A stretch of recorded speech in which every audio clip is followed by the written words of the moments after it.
तर हा अलीकडल्या काळातील मुद्रांक बुडवल्याबाबतचा जो आहे तो सर्वात मोठा गैरव्यवहार झाल्याचं दिसत आहे.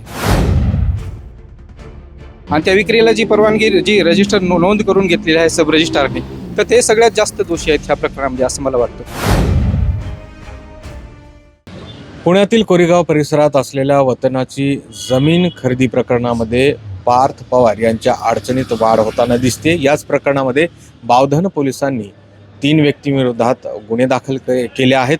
त्या गुन्ह्यांची नक्की शिक्षा काय आहे, कायद्याची त्याची व्याख्या काय आहे आणि एकूणच या प्रकरणामध्ये आणखी आरोपी होऊ शकतात का, जाणून घेऊया. माझ्यासोबत कायद्याचे अभ्यासक ॲडव्होकेट गणेश गायकवाड आहेत. खरं तर ते या सगळ्या प्रकरणावर लक्ष ठेवून आहेत. गणेशजी, हा सगळा जमिनीचा प्रकरण आहे. अर्थातच हा सगळा दिवाणी स्वरूपाचा खटला दिसतो आहे. असं असताना देखील आर्थिक फसवणूक झाल्या या कारणाने मुद्रांक शुल्क विभागाच्या अधिकाऱ्यांनी तक्रार दिली आणि त्या तक्रारीनुसार शासनाची फसवणूक केल्याप्रकरणी दिग्विजय पाटील, शीतल तेजवानी आणि तिथला जो दुय्यम निबंधक आहे रवींद्र, या सगळ्या तिघांच्या विरोधामध्ये गुन्हे दाखल केले गेले. भारतीय न्याय संहितेच्या कलमांतर्गत हे गुन्हे दाखल केले गेले. कलम नक्की काय आहेत आणि त्याची शिक्षा काय आहे, सगळ्यात महत्त्वाची बाब म्हणजे यांनी काय नेमकी फसवणूक आणि काय संगनमत केलं असं पोलिसांना किंवा तक्रारदारांना वाटतंय. एकंदरीत ह्या गुन्ह्याचं जर स्वरूप पाहिलं तर हा अलीकडल्या काळातील मुद्रांक बुडवल्याबाबतचा जो आहे तो सर्वात मोठा गैरव्यवहार झाल्याचं दिसत आहे. आणि ह्यामध्ये एक लोकसेवक असल्यामुळे याची गंभीरता जी आहे जरा जास्त प्रमाणामध्ये झालेली आहे. यामध्ये जर कलम पाहिले तर कलम 316(5) आणि 318(4) असे लागलेले आहेत, ज्याला की आपण पूर्वी भारतीय दंडविधान संहितेच्या 409 आणि 406, 420 प्रमाणे आपण कन्सिडर करत होतो. तर ह्यामध्ये जर पाहिलं तर हे जे 416(5) जे कलम आहे ते फौजदारी पत्र विश्वासघाताच्या बाबतीमध्ये सांगतं, जे की एका लोकसेवकाकडनं झालेलं आहे. इतरांकडनं झालं असतं तर ते ठीक होतं समजा, परंतु एका लोकसेवकानं आणि ज्याच्या हातामध्ये ही सगळी व्यवस्था आहे तर त्या व्यक्तीकडनं हे होणं हे सगळ्यात ह्या गुन्ह्याची गंभीरता दाखवून जाणार आहे. यामध्ये जर स्टॅम्प ड्युटीचा हा जरी विषय सोडला, जरी तो दिवाणी स्वरूपाचा मांडला, तरी ह्यामध्ये जे शेतजमीन विक्रीस परवानगी नसताना जी विक्री झालेली आहे आणि त्या विक्रीला जी परवानगी जी रजिस्टर नोंद करून घेतलेली आहे सब रजिस्ट्रारने, तर ते सगळ्यात जास्त दोषी आहेत ह्या प्रकरणामध्ये असं मला वाटतं. आणि त्यामुळं हे जे आहे हे एखाद्या व्यक्तीची एखाद्या प्रॉपर्टीवरची जी अधिकारिता आहे त्या अधिकारितेमध्ये राहून प्रस्थापित कायद्यानुसारच त्याला ते निर्णय घ्यावे लागतात. त्या कायद्याच्या अपरोक्ष जाऊन त्यांनी जर अशा प्रकारचे जर निर्णय घेतले तर तो फौजदारी पत्र न्यास होतो. आणि अशा स्वरूपाचं ह्याला जे काय ते 316(5) कलम लागतं. तर त्याच्या शिक्षेची नेमकी तरतूद काय आहे? जो लोकसेवक म्हणतायत वकील साहेब, तो आहे रवींद्र तारू, ज्यांच्यावर आरोप आहे या सगळ्या जमीन खरेदी व्यवहार प्रकरणामध्ये त्यांनी अफरातफर केली आणि सातबाऱ्यावर सरकार हा उल्लेख असताना, म्हणजे सरकारच्या मालकीची जमीन असताना ती खरेदी विक्री व्यवहारामध्ये मदत केली असा मुख्य आरोप दुय्यम निबंधक जे आहेत रवींद्र तारू त्यांच्यावर आहे. आणि या सगळ्या प्रकरणामध्ये सहआरोपी म्हणून जे आहेत किंवा आरोपी म्हणून जे आहेत ते दिग्विजय पाटील आणि शीतल तेजवानी यांच्यावरही हे गुन्हे दाखल केले. जसं मी म्हणत होतो की या गुन्ह्याची व्याप्ती किंवा तुम्ही सांगितलेली आहे, पण या गुन्ह्याला शिक्षा काय, या कलमाअंतर्गत जे गुन्हे दाखल झाले शिक्षेची नेमकी काय काय तरतूद आहे?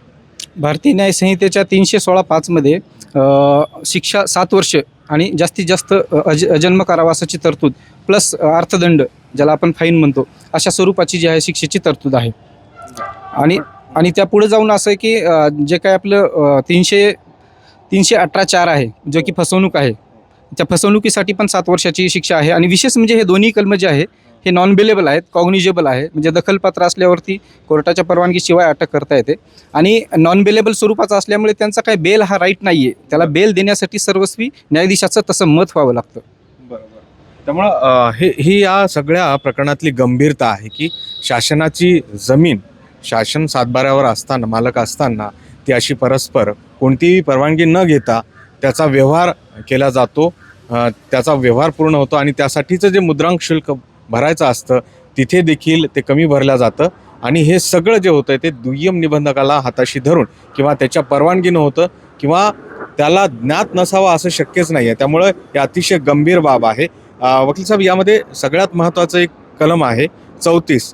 तर यामध्ये आरोपी वाढण्यासाठी म्हणून हे टाकलं जातं का? काय या कलमाचं प्रावधान आहे? काय याच्यामध्ये वाढ होऊ शकते? सर्वसाधारणपणे एखादा गुन्हा एकापेक्षा अनेक आरोपींनी जर केला तर त्या गुन्ह्याचं इंटेन्शन हे सगळ्यांचं होतं असं त्याचा अर्थ होतो 34चा. त्यामुळं आता अर्थार्थी असंही ह्या गुन्ह्यामध्ये ऑलरेडी 3 आरोपी आहेत त्यांनी केलेले पोलिसांनी. आता अन्वेषणामध्ये जर समजा पुढं जर निष्पन्न झाले तर 100% ह्यामध्ये बरेच आरोपी वाढण्याची शक्यता आहेत. आणि कारण हे कागदोपत्री पुरावे असतात ह्यामधनं कोणाला एक्सक्यूज नसतं. त्यामुळे जर तपासाचा तो भाग आहे त्यावरती काय जास्त आताच व्यक्त होत आहे. त्यामुळं एक लक्षात घेतली पाहिजे की 34 कलमाअंतर्गत म्हणजे आरोपी भरपूर असू शकतात.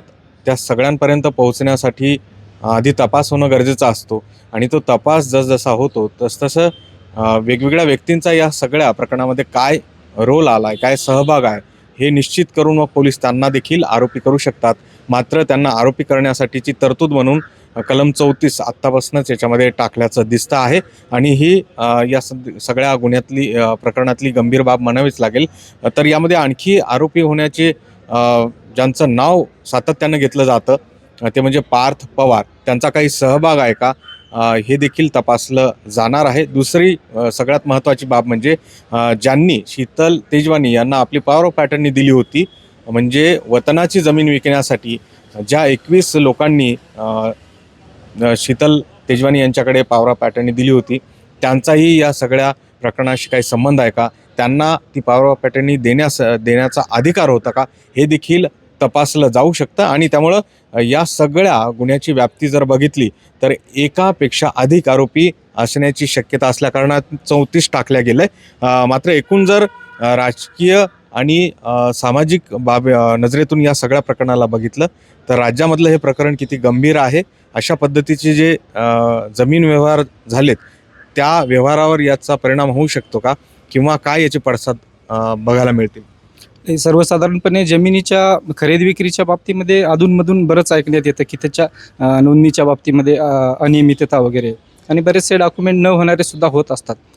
सगळ्यांच्याच लक्षात येतं ह्या बाबी. तर ह्यासाठी एक धोरण निश्चितच सरकारने आखायला पाहिजे असं मला वाटतं. त्यामुळं अधोरेखित होणारी बाब हीच आहे की जमीन व्यवहार प्रकरणामध्ये जे काही अधिकारी आहेत त्यांनी पारदर्शकपणे आपलं काम करणं गरजेचं आहे. तुर्तास आत्ता तरी ज्यांच्या विरोधात हे गुन्हे दाखल केल्या गेलेले आहेत त्यांना 7 वर्षे किंवा त्यापेक्षा अधिकची शिक्षा, अगदी आजन्म कारावास देखील होऊ शकतो. आणि त्यामुळे या गुन्ह्यांचं किंवा या सगळ्या प्रकरणाचं हे गांभीर्य आहे या निमित्तानं आपण लक्षात घेतलं पाहिजे. पुढील सुरेश पाटील सर, गोविंद वाकडे, न्यूज 18 लोकमत, पिंपरी चिंचवड.